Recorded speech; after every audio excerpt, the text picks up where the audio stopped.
크리스찬의 인간관계, 성도의 삶 시리즈 5번째 우리 같이 말씀을 나누기를 원합니다.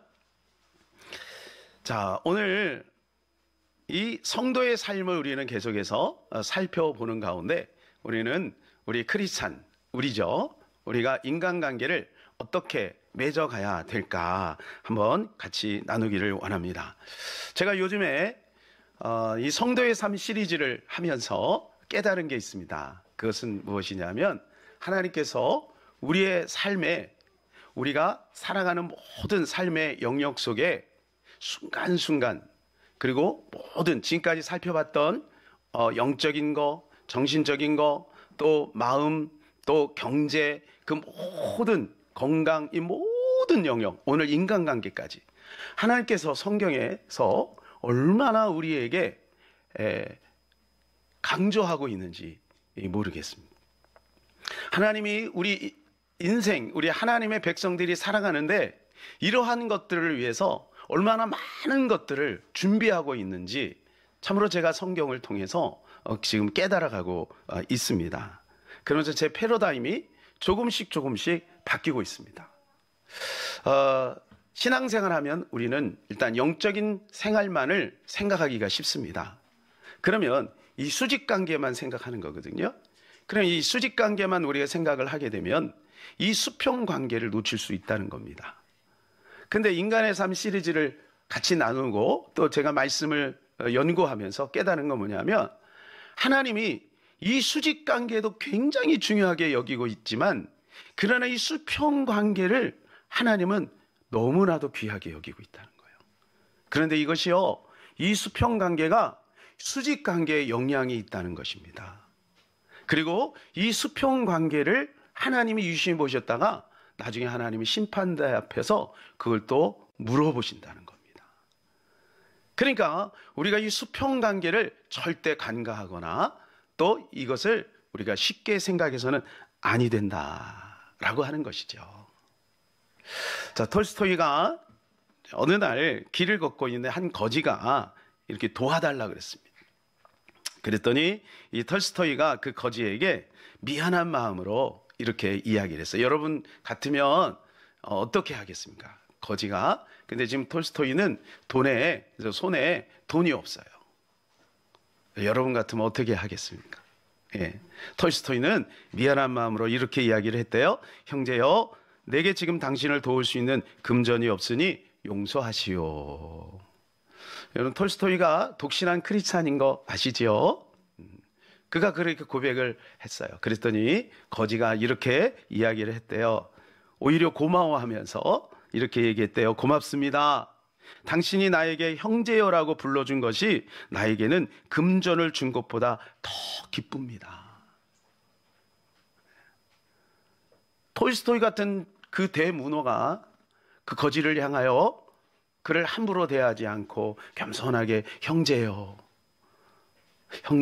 이렇게 고백한 것이 그에게는 얼마나 마음에 감동이 됐는지, 톨스토이가 평상시에 인간관계를 어떻게 했는지를 우리가 알 수 있는 대목입니다. 자, 오늘 우리는 크리스찬의 인간관계를 한번 살펴보려고 합니다. 성경을 보면서 하나님이 자기 백성들이, 하나님의 백성들, 저와 여러분이죠. 자기 백성들이 인간관계를 어떻게 맺어가기를 원하시는지를 성경에서 우리에게 말씀해 주고 있는 것을 보게 됩니다. 오늘 본문에 보면 한 율법사가 예수님에게 나왔어요. 이게 예수님에게 질문하는데 이제 시험을 하려고 질문하는 거예요. 감히 예수님을 지금 테스트하고 있는 겁니다. 뭐라고 질문하냐면 율법사니까 너무 잘 알잖아요. 그러니까 예수님이 율법에 대해서 얼마나 박식한가를 보는 거예요. 자, 율법에서 핵심적으로 가장 중요한 계명이 무엇입니까? 이렇게 물어본 거예요. 근데 예수님은 알죠. 거침없이 이렇게 말씀하세요. 주 너희 하나님을 사랑하라. 둘째도 이와 같으니 내 이웃을 내 몸과 같이 사랑하라. 이렇게 말씀하셨어요. 여러분, 여기에서 우리가 주목해야 될 게 뭐냐면 둘째도 그와 같으니예요. 이게 무슨 말이냐? 하나님을 사랑하는 것, 그게 첫째 계명이지만 둘째 계명도 동급이다. 하나님을 사랑하는 것처럼 사람도 사랑해야 된다는 거예요. 이 계명하니까 이제 사람들이 쉽게 이런 오해를 할 수가 있어요. 아, 율법이네. 율법은 구약에나 있는 것이지. 근데 여러분 꼭 기억하셔야 될 것은 오늘 이 말씀을 하신 분이 누구냐 하면 복음의 왕 예수님이 하셨다는 거예요. 복음의 왕 예수 그리스도께서 말씀하신 거예요. 자, 병행 구절인 누가복음에 보게 되면 이제 이 사건을 다루면서 여기에서 끝나지, 오늘 본문은 여기서 끝나잖아요. 근데 여기서 끝나지 않고 한 단계 더 나아갑니다. 이 서기관, 이 율법사가 예수님께 옳게 보이려고 인정받고 싶은 욕구가 있는 거예요. 그래서 이렇게 질문을 한 번 더 했어요. 그러면 내 이웃이 누굽니까? 그러니까 지금 율법사는 하나님 사랑하는 것은 당연한 것이고 이웃 사랑하는 것에 대한 의문이 있는 거예요. 알고 싶어서 질문하는 게 아니에요. 그래? 그럼 이웃이 뭐냐? 뭐 이런 느낌이죠. 근데 예수님께서 한 비유를 말씀하신, 우리가 잘 아는 선한 사마리아인의 비유. 한 사람이 예루살렘에서 여리고로 내려가다 강도를 만납니다. 거반 죽게 되었습니다. 막 피를 뚝뚝 흘리고. 그런데 그 옆을 누가 지나가냐면 첫 번째 제사장이 싹 지나갑니다. 제사장이 어떻게 했을까요? 그냥 지나가 버렸어요. 그 다음에 두 번째 레위인이 지나갑니다. 레위인이 어떻게 했을까요? 레위인도 그냥 지나쳤어요. 제가 뜨끔했습니다. 제가 구약으로 보면 제사장이고 레위인이잖아요. 그래서 제 자신을 한번 돌아본 거예요. 과연 나는 하나님을 사랑한다 하면서 혹시 이웃을 놓치고 있지는 않은가? 사랑하는 여러분, 여러분도 한번 돌아보세요. 하나님 사랑에 대해서 열성이 있는데 이웃을 놓치고. 제사장 레위인은 누굽니까? 종교인이잖아요. 종교적 행위는 열심히 합니다. 예배는 열심히 드립니다. 선교도 열심히 합니다. 전도도 열심히 합니다. 근데 사랑이 없어요. 자, 그래 예수님이 이제 이 비유를 다 끝내고 나서 이렇게 질문을 했어요. 누가 강도 만난 자의 이웃이냐? 그가 궁금해하는 것을 알려주는 거예요. 내 이웃이 그럼 누굽니까? 그걸 이제 알려주는 거예요. 네, 그랬더니 이가 뭐라고 얘기했습니까? 자비를 베푼 자니이다. 너무 잘했죠. 100점이죠, 100점. 근데 그 다음에 주님이 뭐라고 말씀하세요? 이렇게 말씀하세요. 다 같이. 누가복음 10장 37절. 시작. 가서 너도 이와 같이 하라. 그러니까 거기서 나오는 제사장하고 레위는 누구를 말하는 거예요? 그 율법사를 말하는 거예요. 여기 모여있는 바리새인들을 말하는 거예요. 알기는 똑부러지게 아는 거죠. 누구냐? 자비를 베푼 자니이다. 여기까지를 종교라고 하는 겁니다. 알기는 확실해요. 그런데 주님은 한 단계 가서 너도 이와 같이 하라. 요한복음 13장에 보게 되면 어떤 사람이 제자인지에 대해서 말씀해 주고 있습니다. 어떤 사람이 제자냐? 사랑하는 자. 너희가 서로 사랑하면 많은 사람들이 너희를 보고 내 제자인 것을 알게 될 거야. 사랑하는 여러분, 우리는 다 마음에 이런 마음이 있어요. 내가 정말 주님의 제자가 되면 좋겠다. 그런 마음이 다 있습니다. 있습니까? 다 있어요. 근데 어떻게 제자가 되느냐? 사랑할 때. 제자 훈련 받는 것도 중요하죠. 그죠? 막 양육해가지고 막 12주 과정, 막 6개월 과정 이렇게 해가지고 잘 받는 것도 중요하죠. 그러나 무엇보다 중요한 것은 사랑하는 거예요. 사랑할 때 주님은 내가 내 제자인 것을 내가 알겠다는 거예요. 그런데요, 이 말씀을 준비하다가 마태복음 25장이 생각이 났어요. 주님이 이런 말씀하셨죠. 이 소자에게 한 것이고 나에게 한 것이다. 이건 어디에서 말씀하신 겁니까? 심판대 앞에서 말씀하신 거예요. 그러니까 우리가 하나님을 사랑하는 거 열렬히 해야 됩니다만은 이웃을 사랑하는 것을 간과해서는 안 된다는 거예요. 왜냐하면 나중에 주님이 그걸 물어본다는 거야. 너 내 소자를 사랑했느냐? 길거리에 버려진 사람을 사랑했느냐? 우리 이웃들을 관심을 가졌느냐? 주님이 그거 물어보신다. 그러면서 주님 말씀하시는 거예요. 이 소자에게 한 것이 곧 나에게 한 것이다. 오늘날 많은 크리스찬들이 이 부분을 힘들어하고 있습니다. 왜 그럴까를 제가 가만히 생각해 봤어요. 교회에서 너무 한쪽으로 치우쳐져 있는. 하나님 사랑에 대해서는 참 많이 말합니다. 근데 이웃 사랑에 대해서는 조금 부족해요. 그러니까 오늘날 교회 밖에 있는 사람들이 교회 안에 있는 사람들을 향하여 손가락질하는 이유가 뭐냐 하면 너희가 하나님의 백성인지 나는 모르겠다는 거죠.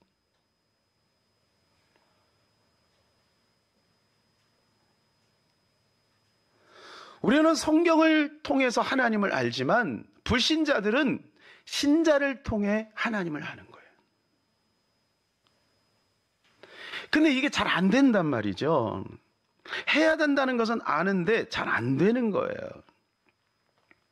자, 십계명을 둘로 딱 나누면 어떻게 됩니까? 십계명을 둘로 나누면 그렇습니다. 오늘 있는 말씀입니다. 하나님 사랑, 이웃 사랑이죠. 1계명부터 4계명까지는 하나님 사랑에 대한 것이고 5계명부터 10계명까지는 이웃 사랑입니다. 그러니까 여기에 비중을 어디다가 뒀냐면은 이웃 사랑에다가 하나님은 조금 더 비중을 둔 거예요. 이건 무슨 말을 하는 거냐면 이웃을 사랑하는 것이고 하나님을 사랑하는 것이다라는 거예요. 그러나 여러분 이 순서도 놓치면 안 돼요. 하나님을 먼저 사랑하고 이웃 사랑을 놓치지 말아야죠. 나는 이웃 사랑했으니까 하나님 사랑을 대신하는 것은 더 바보스러운 일이죠. 그러나 하나님을 사랑한다고 하면서 이웃 사랑을 사랑하지 않는 것, 인간관계를 우리가 쉽게 생각하면 안 된다. 고르반이라는 얘기 한번 들어보셨어요? 고르반은 뭐냐면 하나님께 바쳤다 그 말이에요. 그래서 하나님께 바칠 때 유대인들은 이래요. 고르반! 이러는 거예요. 내가 하나님께 바쳤다라고 이렇게 선포하는 고르반. 근데 유대 지도자들이 종교인들이 바리새인과 서기관들이 어떻게 했냐면 부모님에게 드려야 될 봉양 제물 이것을 일부를 가지고 하나님께 고르반 하면서 부모님에게는 공경하지 않는 것. 이걸 마태복음 5장에서 예수님이 지적하셨어요. 너희가 그렇게 하고 있지 않냐? 그것은 장로들의 전통인데 그 전통을 따라 너희가 그렇게 하고 있지 않니? 그렇게 하면 안 된다라고 예수님께서 말씀하고 있는 것입니다. 여러분 마찬가지예요. 우리가 하나님께 대한 의무를 다했으니까 이웃에 대한 의무를 다한 것은 아닌 거예요. 고런 내가 하나님을 위해서는 이렇게 했으니까 이웃은 여러분 세상 사람들이 볼 때는 그런 사람들을 어떻게 보냐면 매력 없는 사람이라고 보는 거예요. 매력 없는 교인. 하나님 앞에 나가서 막 주일날 오늘 그죠? 얼마나 전국 방방곡곡에서 6만여 교회에서 얼마나 많은 사람이 수천만 명이 예배를 드리겠습니까? 예배를 드리고 막 나오면서 막 주차 문제, 그 다음 버스에서 좋은 자리 타려고 가방을 휙 던지고 먼저 거기에 앉고 막 이런 모습들을 보면서 넌 크리스찬이 밖에 있는 사람들이 볼 때 이상하게 보는 거예요. 오, 저거 이상한 집단이다. 자, 제가 이걸 문제를 지금 지적하는 게 아니고 그러면 이것을 우리가 어떻게 해결할 것인가? 라고 하는 겁니다. 먼저 만일에 우리가 이웃사랑 인간관계를 우리가 만일에 연습하지 않으면 어떤 문제가 생길까요? 이것은 부메랑에 대해서 나에게 돌아온다는 거예요. 나에게 돌아온다. 이 말씀을 준비하면서 제가 깨달은 게 뭐냐 하면 하나님께서 너희가 이웃을 사랑하라 라고 말씀하신 것은 하나님을 위해서 하는 게 아니고 우리를 위해서 하는 거예요. 하나님을 위해서, 하나님의 영광을 위해서 하는 게 아니라 그것이 바로 부메랑이 돼서 나에게 돌아오니까 나를 위해서 하라는 거예요. 자, 여러분 지금부터 한번 잘 들어보세요. 우리가 이웃과 교제하지 못하는 이유가 뭐냐 하면요, 소통지수가 떨어지기 때문이라는 거예요. 소통지수. 자, 지능지수가 있죠, 그죠? 지능지수가 있는 것처럼 소통지수가 있어요. 자, 지능지수가 떨어지는 사람은 어때요? 여러 가지로 힘든 삶을 살죠. 공부도 잘 안 되죠. 그런데 소통지수가 떨어지면 어떤 문제가 생기냐면 인간관계에 문제가 온다는 거예요. 여러분, 이 인간관계에 문제가 오면 어떤 일이 벌어질까요? 사회 부적응자가 되는 거예요. 사회 부적응자. 그러니까 직장에 가서도 오래 버티지를 못하는 거야. 인간관계가 안 되니까. 그러니까 사업을 막 의욕 가지고 하고 돈도 많이 들이고 했는데 이 인간관계가 안 되는 거야. 그러니까 뭐냐면 오는 사람마다 다 뭐냐, 저 사람은 왜 저 백화점이라는 저 사람은 10만 원짜리, 저 사람은 5만 원짜리, 저 사람은 10,000 원짜리 이렇게 평가하는 거지. 진짜 중요한 것을 놓치는 거죠.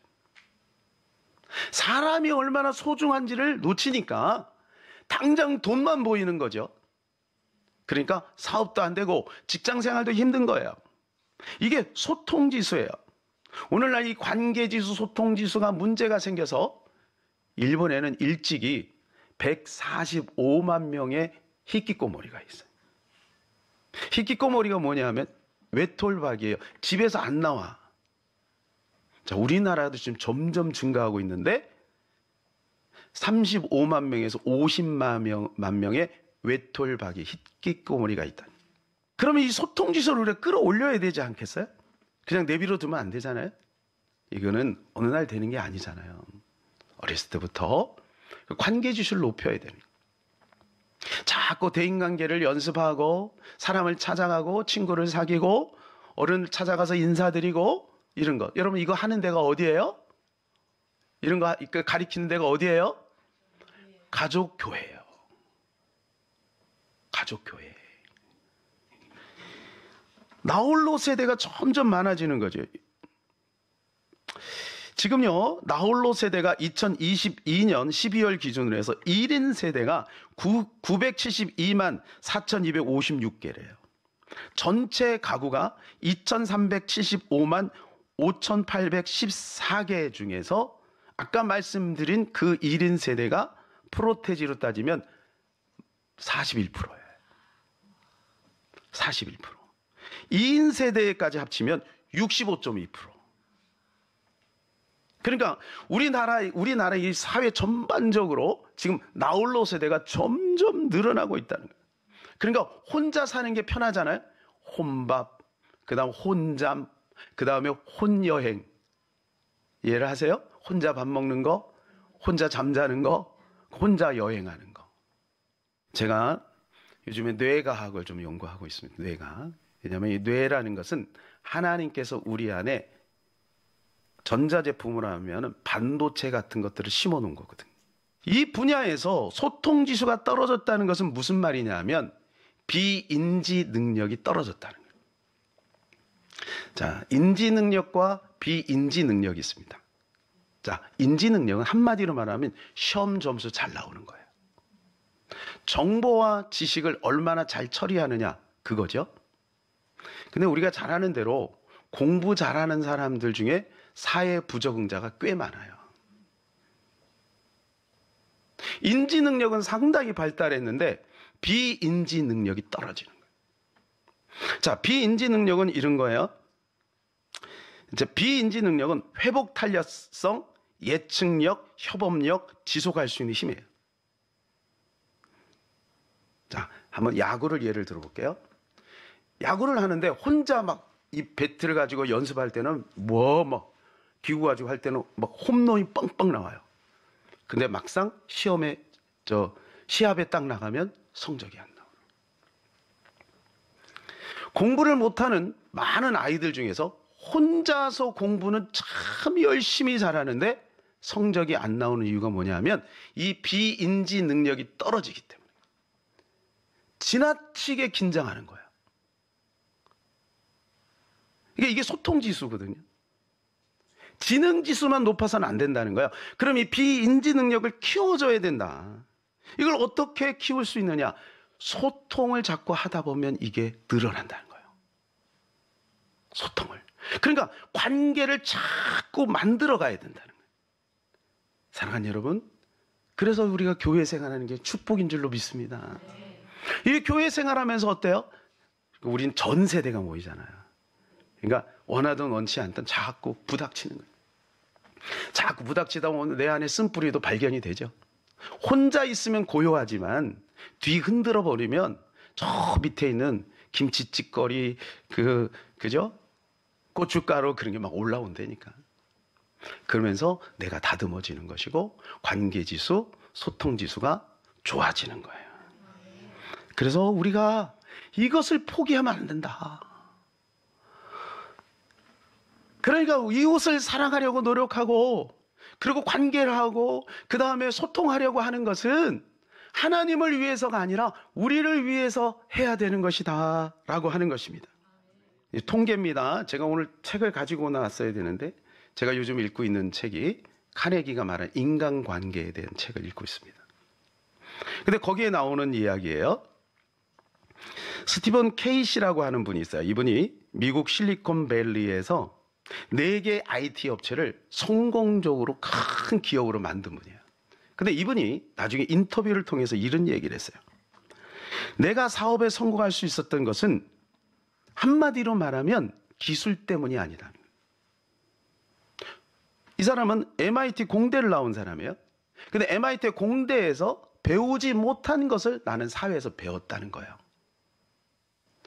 사랑하는 여러분, 또 이 시점에서 자기개발 얘기구나 오해하면 안 됩니다. 하나님은 우리 인간이 살아가는 데 필요한 모든 것들을 성경에 다 주셨어요. 이가 이렇게 말해요. 나는 MIT에서 공학기술은 배웠지만 인간관계는 배우지 않았다. 그런데 내가 사회생활하면서 인간관계를 배우고 났는데 깨달은 것이 있다. 그래서 통계를 이야기하는데요. 성공한 사람들의 15%는 자기 자신의 기술적 지식 때문에 의한 것이라면 나머지 85%는 인간관계가 좋은 사람이 성공한다는 거예요. 그러니까 우리가 나를 사랑하고 우리 자녀를 사랑한다면 인간관계를 놓치면 안 되는 거예요. 공부만 해라 그냥 이러면 안 된다는 거예요. 인간관계를 우린 지혜롭게 도와줘야 된다. 도와줘야 된다. 어떤 철학자가 이런 얘기를 했어요. 타인은 지옥. 이게 무슨 말이죠? 사람들과 어울리기 힘들어하는 사람들의 말을 대변하는 말이죠. 타인 자체가 지옥이라는 거예요. 혹시 여기서도 그런 분들이 있을 수 있어요. 사람이 부담스러운 사람이 있을 수도 있겠어요. 그런데 어떤 분은 또 이걸 이렇게 얘기했어요. 타인 없는 나는 지옥. 생각이 완전히 다르죠. 타인이 있다는 게 거추장스럽고 불편하고 힘든 사람이 있고 타인이 없으면 힘든 사람이 있는 거예요. 여러분, 그런 사람은 시간이 지나면 주변에 사람들이 많아져요. 친구가 많아져요. 사람을 뒤집으면 성공이 있는 거예요. 사람을 뒤집으면 돈이 있는 거예요. 사람을 뒤집으면 행복이 있는 거예요. 그러니까 이 관계가 얼마나 소중합니까? 사랑하는 여러분, 오늘 이 말씀을 중심으로 우리 인간관계를 돌파하시는 저와 여러분 되시기를 축복합니다.